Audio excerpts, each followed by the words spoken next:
Mateo 9, 18 al 26. En aquel tiempo, mientras Jesús hablaba, se acercó un personaje que se arrodilló ante él y le dijo: «Mi hija acaba de morir, pero ven, ponle la mano en la cabeza y vivirá». Jesús lo siguió con sus discípulos. Entretanto, una mujer que sufría flujos de sangre desde hacía 12 años se le acercó por detrás y le tocó el borde del manto, pensando que con solo tocarle el manto se curaría. Jesús se volvió y al verla le dijo: «Ánimo, hija, tu fe te ha curado». Y en aquel momento quedó curada la mujer. Jesús llegó a casa del personaje y al ver a los flautistas y el alboroto de la gente dijo: «¡Fuera! La niña no está muerta, está dormida». Se reían de él. Cuando echaron a la gente, entró él, tomó a la niña de la mano y ella se puso en pie. La noticia se divulgó por toda aquella comarca. Con el relato de hoy empieza la última serie de los 10 milagros que Jesús realizó después de su Sermón del Monte. Y el primer milagro de esta tercera serie es doble. Son 2 milagros en un mismo relato. Primero va a curar a una mujer que padecía de pérdidas de sangre, y luego va a resucitar a una niñita que acababa de fallecer. Como saben, los evangelios son enseñanzas. Son como catecismos cuyo fin no es contarnos la vida de Jesús, sino enseñarnos que Él es el Mesías y mostrarnos su camino. Y los milagros tienen el mismo propósito: enseñar a sus discípulos y a nosotros acerca de Él y su camino. En particular, la enseñanza del relato de hoy es acerca de la fe. Debemos aprender que si queremos seguirlo, necesitamos tener mucha fe, es decir, una confianza total en ese Dios que nos ama y que solo desea nuestro bien. Jesús espera de nosotros esa fe, pues es lo que va a permitirle a Dios reinar. Cuando ella no existe, entonces Dios no interviene y el proceso natural continúa. En los 2 personajes que se le acercaron a Jesús en el pasaje de hoy, Mateo va a mostrarnos la fe requerida para que Dios reine. Veremos que tanto la mujer enferma como el alto funcionario confían plenamente en que Jesús les hará el milagro. Asimismo, si queremos que Jesús haga milagros en nuestras vidas, debemos tener al menos una fe como la de estas 2 personas. Veamos el texto. Recordemos que Jesús sigue en Cafarnaúm y se encuentra sentado a la mesa, rodeado de pecadores y publicanos en el banquete que le había preparado Mateo. Entonces, el evangelista nos dice que se presentó a Jesús un alto jefe, un importante personaje de Cafarnaúm. Lucas y Marcos nos dice que se trató de Jairo, el jefe de la sinagoga de Cafarnaúm. Lo significativo es que este judío importante haya ido a la casa del publicano Mateo, dispuesto a romper con las normas legales que le impedían entrar en casa de un pecador, solo con el fin de convencer a Jesús de que vaya a resucitar a su hijita. Entonces se postra ante Jesús y le dice: «Señor, mi hija acaba de morir, pero ven, imponle tu mano y vivirá». Según el texto, esta persona importante se postra ante el Señor, pone a un lado su alta posición social y le pide que ponga su mano sobre la cabeza de su hijita. Mateo, Marcos y Lucas nos dicen que de Jesús salía una fuerza que curaba a todos, y este hombre estaba totalmente seguro de que si Jesús tocaba a su hijita, viviría. Entonces Lucas nos dice que inmediatamente se levantó y lo siguió con sus discípulos. Jesús estuvo dispuesto a ayudarlo a poner su mano sobre la niña como se lo pedía este personaje importante y romper así otra norma religiosa judía que decía que tocar a una persona muerta hacía impura a la persona durante 7 días. Y la impureza legal significaba que su relación con Dios quedaba deteriorada. Números 19, 11 al 13 normaba que si eso sucedía, la persona que había quedado impura debía someterse a un ritual de purificación. Pero como ya vimos, para Jesús lo que su Padre quiere, que es vida y salud, está siempre por encima de la ley. Entonces, mientras iba a casa de este personaje, Mateo nos dice que se le acercó por detrás una mujer que padecía de hemorragias desde hacía 12 años. Las leyes judías normaban que toda mujer que estaba en su período quedaba impura por 7 días. El problema de esta mujer es que hacía 12 años que estaba impura.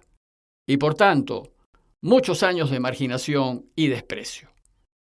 Entonces Mateo nos dice que esta mujer se acercó a Jesús, pero se acercó por detrás, para no ser vista, porque la ley decía que si alguien tocaba a una mujer que estaba impura a causa de su menstruación, quedaba también impuro. Parece que la mujer no quería que Jesús se viese afectado por su enfermedad. Más bien, para evitar tocarlo y dejarlo impuro, lo que hizo fue tocarle los flecos de su manto pensando, con solo tocar su manto, quedaré sana. De lo que hizo la mujer, dos cosas hay que destacar. Primero y principal, es su total y absoluta fe en Jesús. Ella estaba plenamente convencida de que si solo tocaba el manto de Jesús, quedaría curada. Y lo segundo es el manto del Señor. Seguro se trató del manto de oración, que es una especie de chal con flecos que recuerdan los mandamientos de la alianza de Dios con Israel. Probablemente Jesús estaba caminando con el manto de oración sobre la cabeza y espalda, que es una costumbre muy judía. Y como saben, por medio de esa alianza, Israel iba a ser el pueblo de Dios y Dios iba a ser su único Señor. Pero a causa de su impureza, la mujer estuvo fuera de la alianza con Dios por 12 años. Por tanto, el gesto de tocar los flecos del manto de Jesús demostraba su deseo de volver a disfrutar de nuevo de su alianza. Y entonces Jesús se dio vuelta y al verla le dijo, «Ten confianza, hija, tu fe te ha salvado». Jesús no se fastidia porque la mujer ha tocado su manto. Más bien se compadece porque sus 12 años de impureza le habían impedido vivir una vida normal. Y entonces la reconoce como hija de Dios y le reafirma su fe.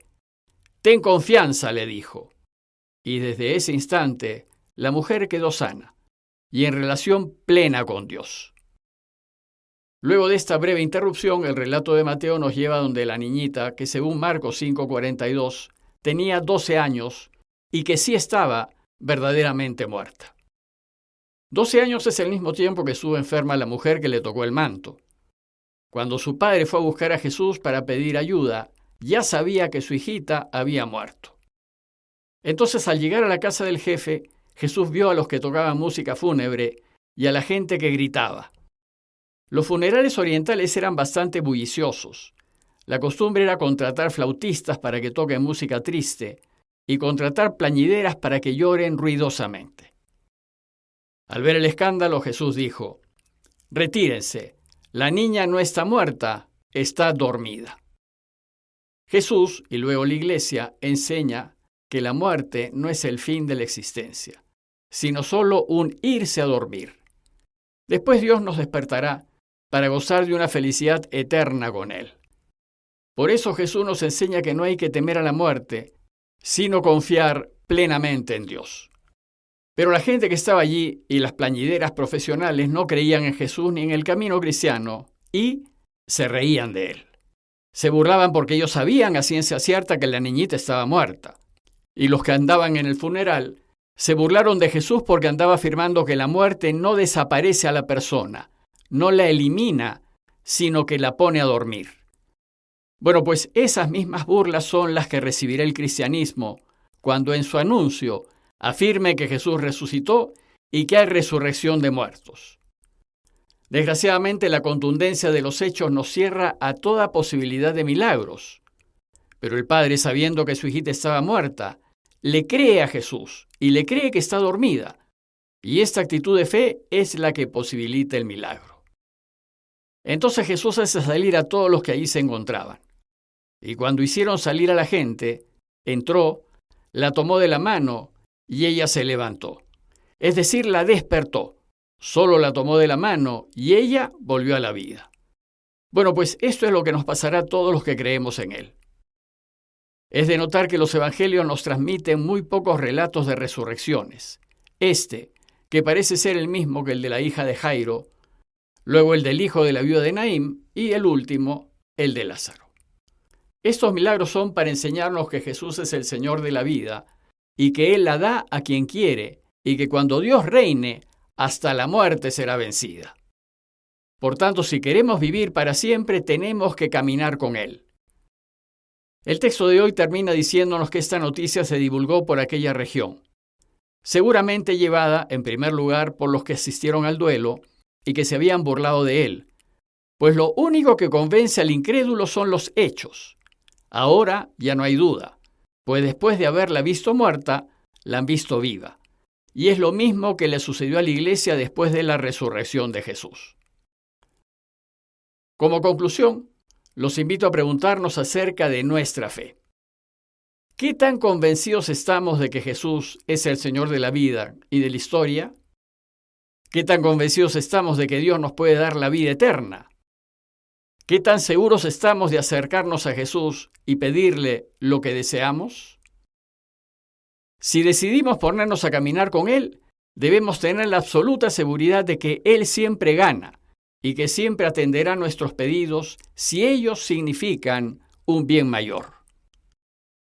Pidámosle pues a Dios que aumente nuestra fe, que elimine la enfermedad que nos agobia, que sane a nuestros enfermos y que, si es mejor para todos, alargue la vida de los que queremos. Y finalmente, pedirle que todos podamos disfrutar de la vida eterna con Él.